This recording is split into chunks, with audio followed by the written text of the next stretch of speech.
Olá, amigos da TV Justiça. Está no ar mais uma edição do programa Prova Final. Este programa é uma parceria da Rede de Ensino Luiz Flávio Gomes e da TV Justiça. Meu nome é André Barros, sou professor de Direito Civil e venho aqui hoje para tratar de um assunto interessantíssimo para você que está aí prestando exame de ordem e concursos públicos. E o tema da aula de hoje será o ato ilícito e a culpa. Isto mesmo, nós iremos tratar de dois elementos da responsabilidade civil.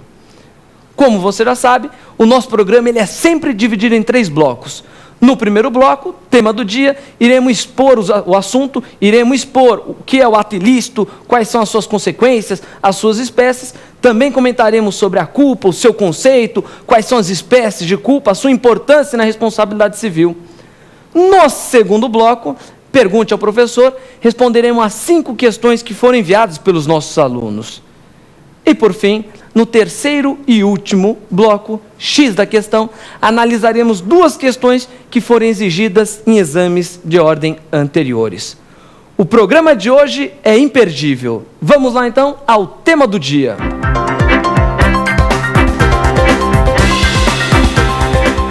E o tema de hoje é ato ilícito e culpa. 2 dos elementos que integram o conceito de responsabilidade civil. 2 elementos, meus amigos, que estão presentes em praticamente todo e qualquer exame de ordem e concurso que você vai prestar na sua vida. Observe. Primeiro, nós vamos falar um pouquinho sobre o que é a responsabilidade civil. Vamos verificar quais são os elementos. E aí sim, depois, com calma, detidamente, analisar esses 2 primeiros elementos. O ato ilícito, o conceito, o que é o ato ilícito em si e o que é a culpa. Então vamos lá? Professor, estudar ato ilícito e culpa é estudar uma parte da responsabilidade civil. Mas eu sempre tive dúvida a respeito desse assunto na minha faculdade. O que é, efetivamente, a responsabilidade civil?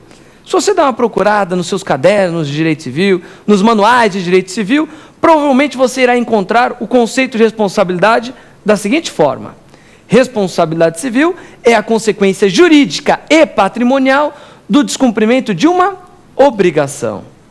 Isso mesmo. A responsabilidade ela é tradicionalmente vista em nosso país como a consequência jurídica e patrimonial do descumprimento de um dever jurídico, de uma obrigação. Quem descumpre a obrigação tem o dever de reparar o dano causado em razão dessa inércia ou em razão dessa ação que violou o direito de outrem. Professor, mas espera aí. Quando eu estou estudando responsabilidade civil, eu me lembro que ela é classificada de diversas formas, e de fato é.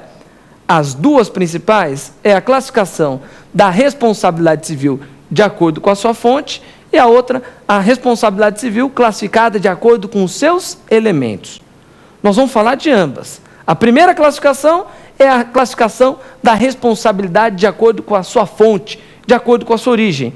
E aí, os senhores provavelmente se lembram lá da época de faculdade, onde a responsabilidade ela era dividida em responsabilidade contratual e em responsabilidade extracontratual. E olha só que interessante. O Código Civil de 2002, ele manteve a mesma estrutura do Código Civil anterior, fazendo essa bipartição da nossa responsabilidade civil em contratual e em extracontratual. A responsabilidade contratual é aquela que surge quando há o descumprimento de uma obrigação prevista em contrato.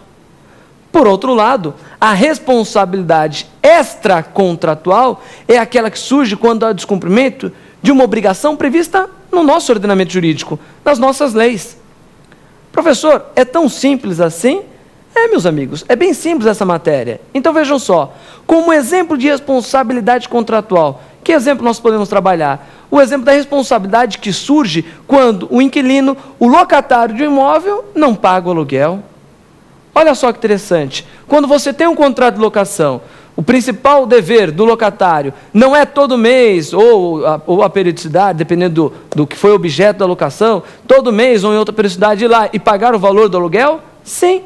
Então vejam, essa obrigação é uma obrigação que está prevista no contrato.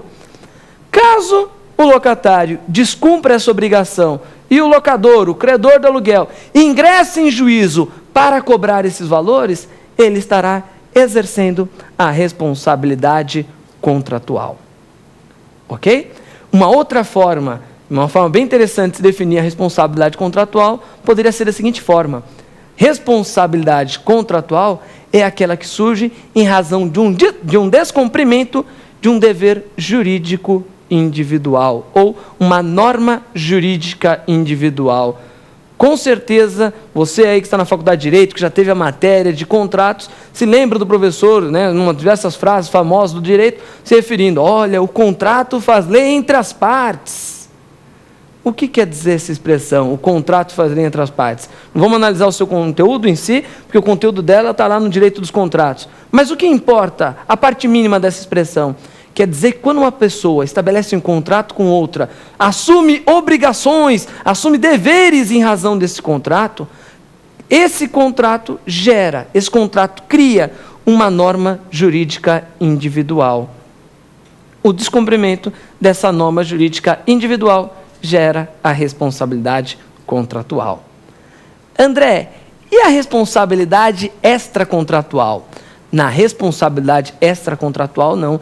Nós não temos a violação de um dever jurídico, né, um dever jurídico individual, de uma norma jurídica individual, mas sim de uma norma jurídica geral. O melhor exemplo a respeito disso, o artigo 186 do Código Civil, famoso artigo 186 do Código Civil de 2002. Para quem estudou na época do Código Civil 16, o artigo 159 do Código Civil 16, os dois dispositivos mais famosos de ambos os códigos. O que o atual 186 determina em nosso Código Civil? Diz lá: aquele que por ação ou omissão voluntária, negligência ou imprudência, violar direito e causar dano a outrem, ainda que exclusivamente moral, comete ato ilícito. Então, olha só que interessante, meus amigos. O que o artigo 186 do Código Civil faz é determinar que toda vez que uma pessoa viola o ordenamento jurídico e causa dano a outrem, pratica ato ilícito. Quando o advogado civilista, ele combina o artigo 186 do Código Civil com o 927 caput, ele tem o quê? Que aquele que por ato ilícito violou o direito e causou dano a outrem, fica obrigado a repará-lo. Se a gente for um pouco mais a fundo nesse dispositivo, nós vamos encontrar a origem dele lá nos princípios gerais do direito romano. Provavelmente você já deve ter ouvido falar também na faculdade de Direito, dos princípios gerais do direito romano: dar a cada um o que é seu, viver honestamente e não causar dano a outrem. O famoso nemnem ledere. Veja, o dever de não causar dano a outrem é justamente uma obrigação imposta pelo artigo 186. Então, olha só que interessante. Toda vez que você age de forma contrária ao ordenamento jurídico e causa dano a uma pessoa, diz o nosso ordenamento jurídico, você descumpriu uma obrigação legal. Você tem, portanto, o dever de reparar o dano causado. Esse dever de reparar o dano causado é o que nós conhecemos tradicionalmente como a responsabilidade extracontratual. Só tome cuidado em concursos e exame de ordem. A responsabilidade extracontratual, ela é muito conhecida, não só no nosso país, mas no mundo inteiro, como responsabilidade civil aquiliana. Isto mesmo, anotou? Responsabilidade civil aquiliana. Professor, e o porquê dessa expressão? A origem da expressão aquiliana remonta à Lex Aquilia de Damno, que foi uma das primeiras leis sobre responsabilidade que nós tivemos após o período das 12 tábuas. De tão famosa, a referência Aquilia acabou virando uma referência à responsabilidade prevista na Lex Aquilia, ou seja, a responsabilidade prevista na lei. Poxa, professor, você quer dizer que a Lex Aquilia de Damno ainda está em vigor? Não, não é isso não, meus amigos. O que eu quero